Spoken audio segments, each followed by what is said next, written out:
Welcome back. Now let's settle for the details of the package we have for you this afternoon. And a coalition of 18 civil society groups are mounting pressure on President Akufo-Addo to reject the proposed Proper Sexual Rights and Family Values Bill 2023. The bill, which has passed the consideration stage in Parliament, is expected to be brought before the House for the third reading, after which the bill would have been passed. But a big 18, as the Human Rights Coalition call themselves, are kicking against the bill. They argue the bill infringes on Ghana's diverse cultural and religious landscape, adding that any attempt to create a single cultural value system for Ghana erases the beautiful cultural mosaic that makes us a unique people.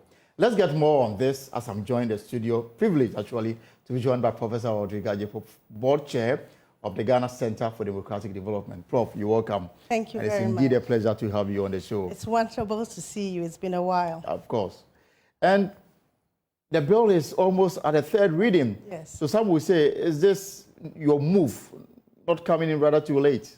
Well, you know, we've been trying very hard to sensitize people on the bill. We've made representations at the memo stage to Parliament. We've made submissions in the media, right, pointing out why this is such an obnoxious and dangerous bill for our democracy and for human rights. Not only for LGBTQ people, even though the bill is targeted at them, but the implications that they have for other human rights of minorities, as well as even rights about freedom of expression, freedom for the media. So we've made those submissions, but it looks like it fell on deaf ears. And we sort of are disappointed that Parliament didn't take it seriously. We know that there was a lot of pressure within Parliament because of the way the issue was framed. So even those who know the dangers of the bill couldn't come out against the bill. Meaning, if I get you right, during the consideration of the bill, when Parliament opened the door for people to bring in input, yes, you were represented during the process? Yes, yes. And your voice was not heard?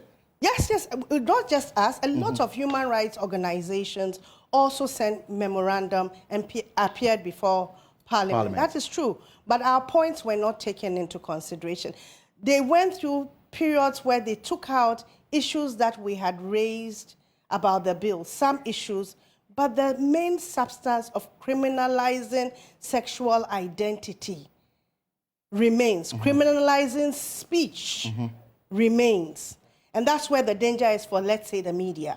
So some say it's likely to re-introduce the criminal libel law. Yes, it's like, imagine that there's a bill, and there's never been any bill tied to criminalizing anything that says even talking about the fact that you have a problem with the issue can land you in jail. That's why it is criminal libel law. And I think it was Honorable Afenyo Markin who made that point. Right. But I think there are enough lawyers in Parliament, and they know indeed it is true. So why do you think that they are bent on passing this bill, despite the concerns that you raised, despite the concerns raised by people like the current majority leader? Eventually, last Friday, had to withdraw all his proposed amendments. Well, he had to withdraw the proposed amendment, not because he didn't believe in them, but because it wasn't going to pass.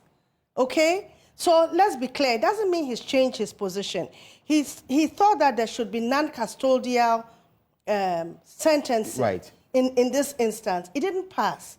We have our jails full already. And you are going to put somebody in jail for saying, as for me, I identify myself as LGBTQ. I identify myself as a lesbian. You have to ask yourself, what is the crime?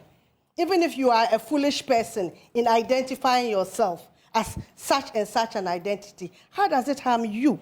How does it harm anybody on the street if I choose to identify myself in a particular way? And why should that then land me in prison? So this is purely about upholding the rights of people who may want to identify themselves with this kind of sexual orientation.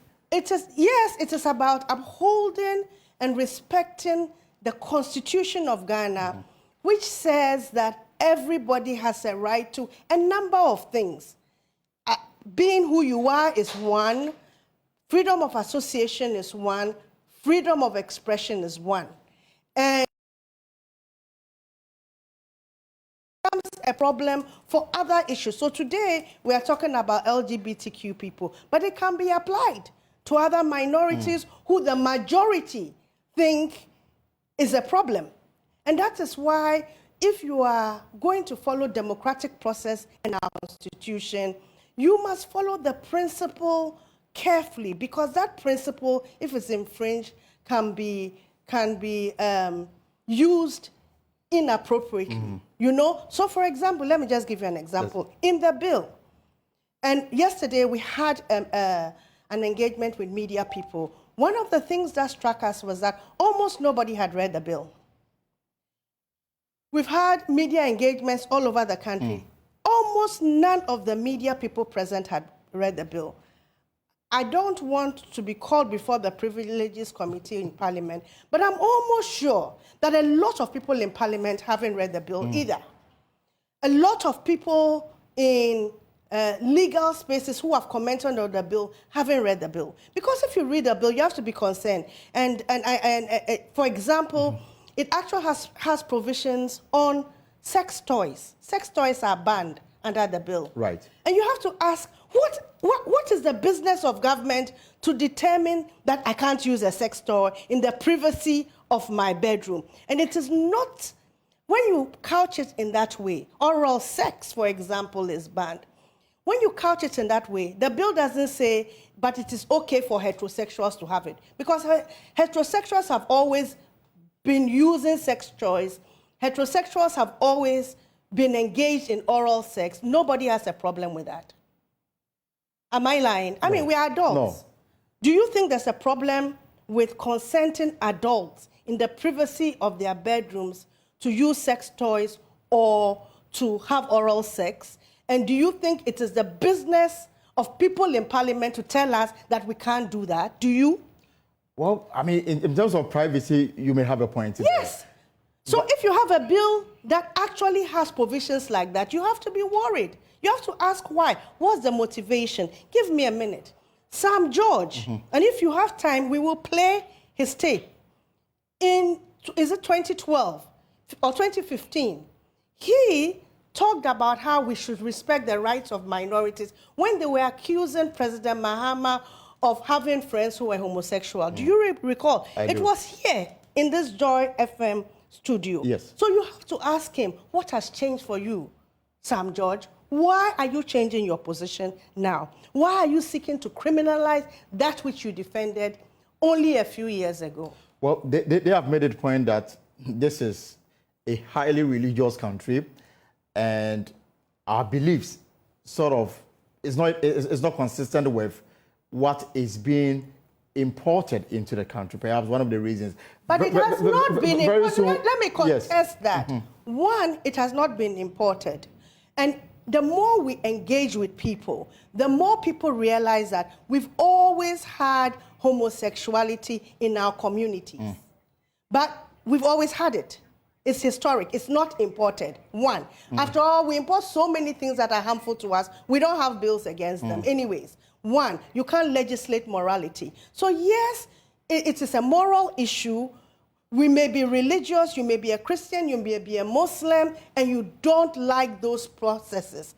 We are Christians, we are Muslims. We say we don't like adultery. Do we have a law against adultery? Let me just... So, no. Yes, do we? So we have to be clear in our minds. Yes, we may be a majority religious country, but we are a secular country. We are a secular country. Ours is a constitution that is secular. It is not a theocracy. It's not religious. So we cannot take our cue from religion. So your point is that we may be passing a law that may not be consistent with the 1992 Constitution. Yes. I'll let you hold it there.